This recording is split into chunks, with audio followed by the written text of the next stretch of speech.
Rachel Kennedy, welcome to the Compete Everyday podcast. Thank you. Thank you. Super excited to be here with you, Jake.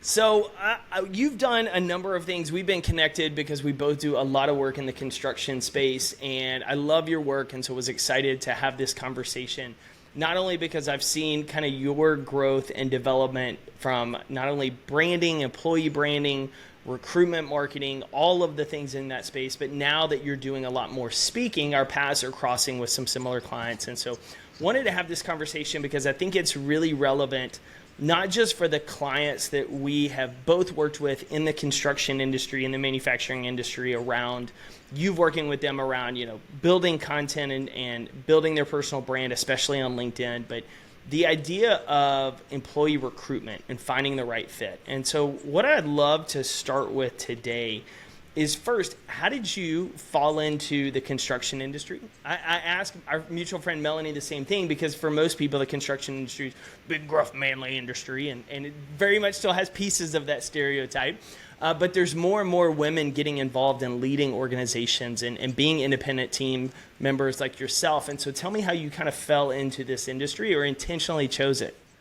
Yeah, I fell in by accident, for sure. I graduated from college with a degree in psychology and theater, so no intention of going into construction. The summer after I graduated, I was trying to delay the real world as long as I can and found a cultural exchange program so I could be a leader and take a group of 15-year-olds to Denmark for the summer and get paid. So that was my first job. If you know anything about teenagers, it's that they lose their passport. They fall in love with each other. It's pure chaos all the time.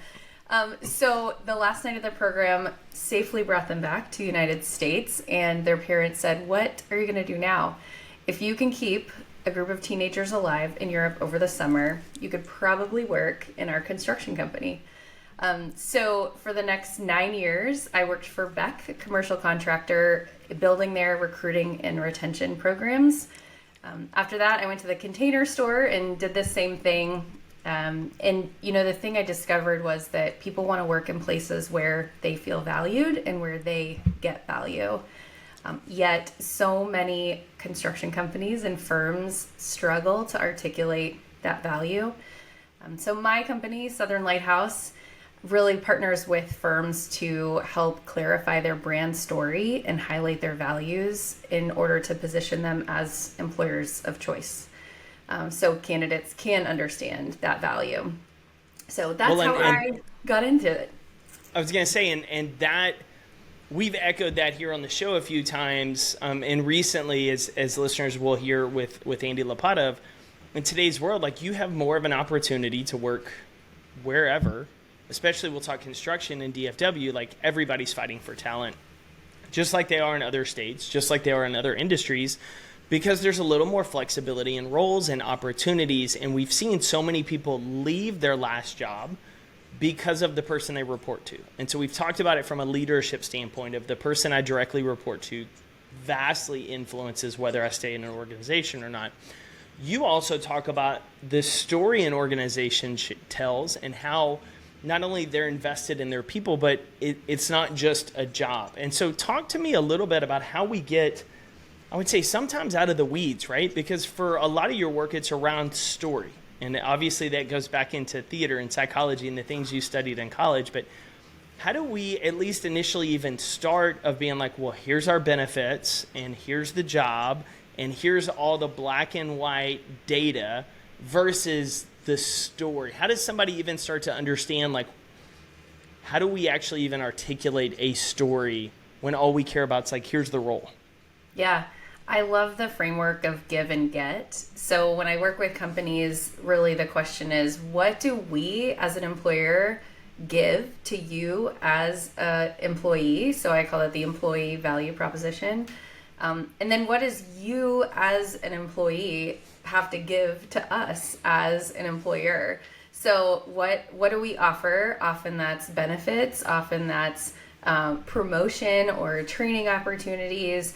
And then in exchange, what do we need from you? We need you to, work on Saturdays. We need you to be part of this company. What is the give and what is the get? So I feel like a lot of the story starts there, and recognizing what you can give in exchange for what they get, but also in comparison to the others around you. So tactically, I love starting with a competitive audit. Who are you losing talent to? Who are you continually, losing employees to? And looking at what are they doing? What do they offer? What is their give? What is their get? And what is our give and what is our get in comparison? Well, and sometimes I would say, especially based on the work you've done with some of our mutual friends, it's not just kind of the give and the get, but it's also the people going through that have given and have gotten something out of it. And I know one of the things you do for a lot of organizations is kind of helping pull those stories out, because there's individuals. So for example, our friend Maria at initially Osborne Baker, now like talking about her journey and where she's gone throughout her career, not only highlights a team member, makes them feel valued and appreciated and important, but it also sends a recruiting signal out that like there's growth opportunities here. And so talk to me about the personal side of that, of using the stories within an organization and how those are so much more effective at recruiting new people than maybe other, social Fridays and pizza on Mondays. So true. It all comes down to the fact that people trust people, not brands. I think about when you're going out to dinner on Friday night, an ad pops up for a pizza place versus talking to a neighbor about their favorite place to go. You're going to believe the neighbor, not the ad, right? And so similarly, the same is true with content. Company says something, or, Brian says something. I'm going to believe Brian. Yeah.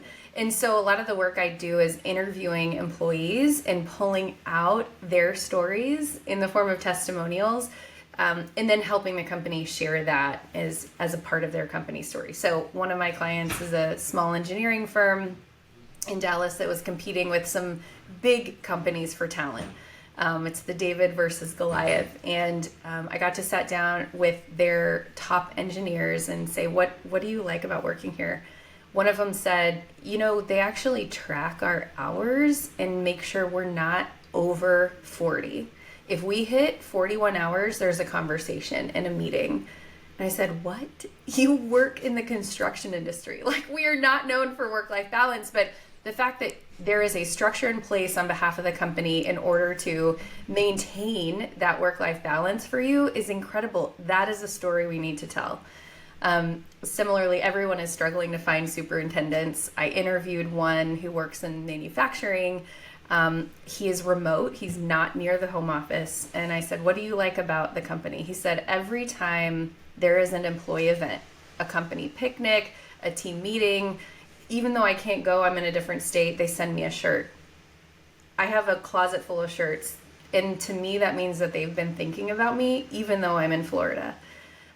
So stories like that, when you get to actually talk to the employees and hear what's meaningful to them, is really powerful to candidates, because they know, well, they care about my work-life balance. Or even if I'm on a remote job site, they're going to care about me. Employees want to feel valued. And so sharing the stories of that value is incredibly impactful to recruitment. Okay, so let's take a step back, because we've just kind of dove into this. Talk about why stories work better from a psychological standpoint than just the statistics, than just listing off the benefits. Why are stories so much more, I would say, sticky for us? Yeah, and sticky was the word I was going to use too. I think since the dawn of time, man has gathered around the fire and didn't list out statistics, right? Like, we are telling stories, beginning, middle, end. They're going back to like high school English. There is like an exposition, there is a culmination and drama, and then there is a resolution. Like, this is the way that we as humans have communicated for a long, long, long, long time, and it's how things are remembered. I cannot tell you like any statistics from high school English, but I can absolutely tell you the story of Beowulf. So stories are sticky because that's how we've been brought up, and that is what's memorable and what's powerful as humans. Yeah, it's interesting. I was reading, and there's so many different studies around it, and I was reading one not long ago that talked about interviewing a group, and 63% of people could recall the story, and like 5% recalled the statistic. And they were both teaching the same thing, but it goes to like, as organizations and even as individual leaders, like for some of us, we are very analytically thought, like this is the benefits, this is the list.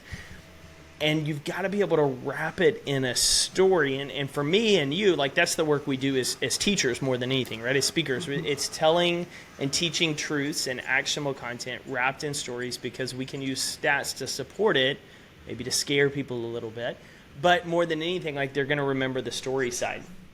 Yeah. And so I'm curious from your end, like, let's go way back, psychology, theater, well before that. Like what even got you down that route of understanding how the human brain works, and then how stories become a part of it? That is a great question. You know, I fell into theater in 7th grade. I knew I had zero musical talent. My brother is a singer-songwriter for Texas country. My sister is an artist. Like, I got zero of that. And so what was left was theater, speech, debate, and so I kind of tried it out and found that theater was kind of a drug. It was really exciting to be able to communicate in a way where I had a script. I got to play a part. I got, to meet new people and to try something. So I think theater has kind of been in my blood for a long time. And theater, to me, is finding extraordinary moments in ordinary days. And I think so much of what I do now in like content production and employer branding is similar, that we are finding extraordinary moments in ordinary employees' days. And then we get to share that. Just like instead of a stage, it's LinkedIn, and it's communicating those stories in interviews on our careers pages, and throughout kind of that whole candidate journey. Well, the thing you mentioned there is the normal everyday, sometimes feeling mundane. And for sometimes our leaders are like, well, this is what we do. We build stuff, or we're in physical therapy, or we're in real estate sales. And like, this is just, we do common work. Like we do it really well, but like, this is the standard practice. Like there's not any exciting quote stories. But that's kind of how a lot of times when you say we view ourselves, right? The things we've gone through, the things we've done are very normal because they're part of us. We see everyone else's journey as more exciting than our own. And organizations probably can fall into that same trap of downplaying the stories of the work they do in their teams, which actually is a detriment to recruiting more high performers and top talent. Would you agree with that? Yeah, totally. And as an example, another one of our mutual friends, National Breast Cancer Foundation, I worked with them because they were struggling to find a development executive.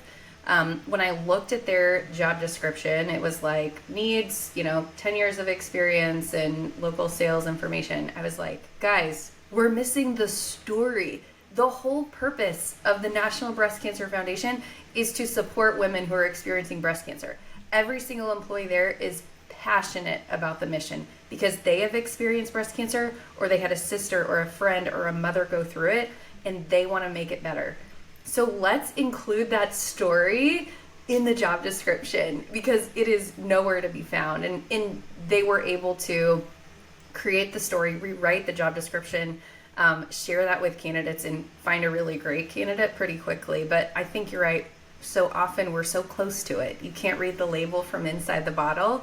You kind of need an outside perspective to say, hey, don't forget this, or this is really amazing. You're incredible, or your company is great, or this is very different. To give that outside perspective so that you can find those stories within you. Well, and also when you think about it, if someone is a candidate and they're looking for job opportunities, how much more impactful is that description and opportunity versus the original one, right? The type of person that's going to be excited to apply and want to look at that team and opportunity, because the description and the process alone is either going to get you really excited to be a part of that experience in team, or this looks like a cool job, hopefully they pay well, kind of thing, right? It's a whole different attitude with which you walk into the dynamic. And so that's really important. One of the things you mentioned is, I want to switch gears as we start to wrap, is LinkedIn. You talked about it. And everyone listening, like the industry you work in, the job you do, has probably a social media platform that it is more popular on, right? Some of you that are in the fitness space listening to this, Instagram is where more of your audience hangs out. LinkedIn is a place Rachel and I hang out for a lot. And I know some of the work you do is on the idea of personal branding within LinkedIn and really like educating organizations on why their team members should build personal brands on a platform that is popular in your industry. And I can think back as you and I had this conversation offline not long ago of like, I worked with a group years ago as a consultant. They were like, I don't want anybody posting stuff about our company on Facebook or what we're working on, or like, it was like all this secret hush hush. And you're like, why wouldn't you want people to talk about what you're doing to get people excited about it? Like all of that. And so talk to me now of what you see in terms of companies being okay with team members buying into this idea of building their brand. But more than anything, for our leaders listening, why is it important to support your team members building a brand voice platform on a place like on LinkedIn for the actual company, not just the individual's benefit? Yeah, so LinkedIn, I am there every day. It is one of my favorite places to hang out. It is the #1 professional networking platform. 90% of Fortune 500 companies are there. 80% of B2B sales are done there. There's a billion with a B members. So the truth is, when you come to thinking about it from a corporate perspective, your clients are there, your candidates are there. So you need to be there too. And, you know, I am super passionate about employee advocacy, going back to that theory of people trust people, not brands. So if your employees are talking about what a great company culture it is, how much fun they're having at work, you are much more likely to apply there, want to work with that company, as opposed to the alternative of hearing nothing. So I would say from an employee advocacy standpoint, it behooves companies to encourage their employees to use their voice and build their brand. You know, I think of our companies typically have one recruiter, maybe 2 recruiters, a very small HR department. When you look at your employee base, you have 100 employees, that's 100 recruiters. That's 100 salespeople. And so when you empower your people to use their voices, you're enabling them to sell for you, both from a recruitment and a product standpoint. So it is absolutely a huge benefit to equip your people with the tools and the language and the ability and freedom to share that voice on LinkedIn, because it supports their personal brands as well as your employer brand.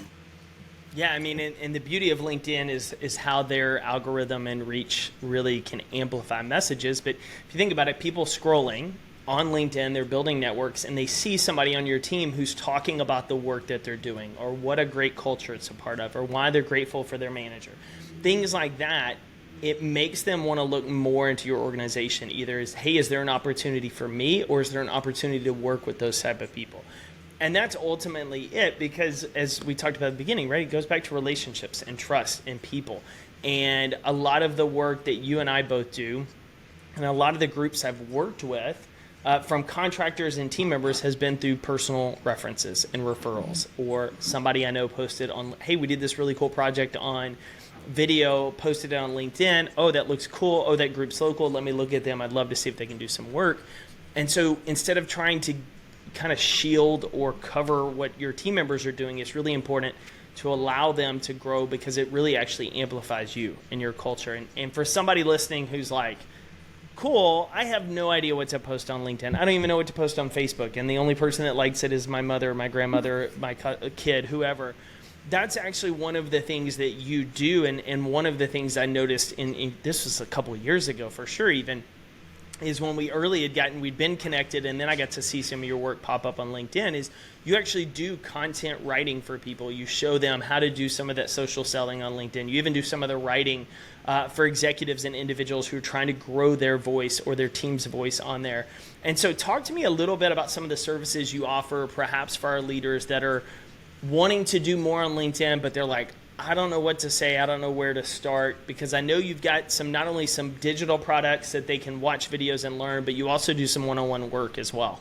I do. Yes. Thank you. And it has been such a joy to support, especially executives and leaders, with finding their voice and then making it sustainable. So some days I am a 50-year-old Hispanic construction male executive, and other days, I am doing other things. But it is really fun to partner and work alongside leaders and help them figure out what their message is. So yes, I do love kind of the one-on-one content coaching. Helping identify like what are brand pillars, what are we going to talk about that supports me as a person as well as the company, and then to do workshops. I love working with teams who are similarly kind of like, where do we start? How can I dip my toe in the water in a way that makes an impact and builds my confidence in order to support my personal brand and my company brand? So kind of the one-on-one coaching with executives is super rewarding, watching their social accounts take off and build real relationships. And then doing it with teams. I think in the construction industry, everyone wants more visibility. Oh, I'm interviewing for a job. It helps a lot if the owner already knows who I am, or they're going to check me out, that my profile looks good and I'm appropriately and professionally branding myself. That stuff matters. And so working with teams and working with executives has been a real joy. Love it. Okay, so for anybody listening, where's the best place to connect with you to learn more about some of this work that you're doing? Or perhaps they even want to bring you in to do a workshop for their team on how do we individually and collectively start talking about ourselves and the work we do online? Yes, find me on LinkedIn. I'm Rachel King Kennedy. It's my mom's maiden name, Rachel King Kennedy. And then also I'm at southernlighthouse.com. So either one would be wonderful to connect with everybody. Love it. Rachel, thank you so much for coming on the show this week. Thank you so much, Jake. It has been such a pleasure.